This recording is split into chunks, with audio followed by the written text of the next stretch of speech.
আসসালামু আলাইকুম guys, welcome to my new blog. আমরা আজকে চলে যাচ্ছি আমাদের মানিকগঞ্জ শহরে।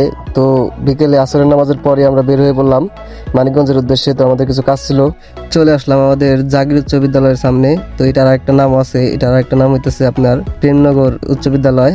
তো সেটা পাড়ি দিয়ে আমরা চলে এলাম দলাশরী পাম্পে। এইখানে আবার মানিকগঞ্জ জেলা কারাগার, যেখানে আসামিদের রাখা হয়, থাক এখানে না গেলাম, এখানে বাড়ি থাক মানিকগঞ্জ জেলা কারাগার। এটা সামনেই আছে আমাদের মানিকগঞ্জ শহর। তো আমাদের শহরটা কিন্তু অনেক সুন্দর এবং অনেক নিলিবিলি। মানিকগঞ্জ কিন্তু একটা শান্তিপ্রিয় জায়গা, যেখানে কোনো গন্ডগোল নাই, কোনো যাই ঝামেলা নাই, কোনো ধরনের কোনো সমস্যা নাই। তো এখান থেকে চলে গেলাম মানিকগঞ্জ সদর হসপিটালের সামনে কিছু ওষুধ কেনার জন্য। তো ওষুধ কেনার আগে দেখি হসপিটাল গেটের ভিতরে অনেক ভালো সমোসা ভাজতেছে। তো এখানকার সমোসা সত্যি অনেক মজা। খাওয়ার পর ওষুধ নিয়ে চলে গেলাম সুন্দরবন থেকে আসা অরিজিনাল মধু কেনার জন্য। মানিকগঞ্জে একমাত্র আপনি এখানেই অরিজিনাল এবং মানসম্মত কিছু জিনিস এখানে পাবেন। তো এই জায়গার লোকেশন হচ্ছে পুলিশ লাইন্স এর অপোজিট সাইডেই এই দোকানটা। তো আমাদের দরকার ছিল মধু। তো মধু একটু টেস্ট করে দেখলাম যে সত্যি ভালো কিনা। তো টেস্ট করার পর বুঝলাম যে না, মধু সত্যি ভালো। তো আপনারা চাইলেও এখান থেকে নিতে পারেন। আমি একটু মধু নিয়ে এলাম বাসার জন্য। তো মধুর বয়ামটা অনেক সুন্দর হয়েছিল, অনেক সুন্দর লাগতেছিল। পরে মধুটা নিয়ে চলে যাচ্ছি বাসায়। মধু আর ওষুধ আর সব কাজ শেষ, চলে যাচ্ছি বাসার উদ্দেশ্যে। আবার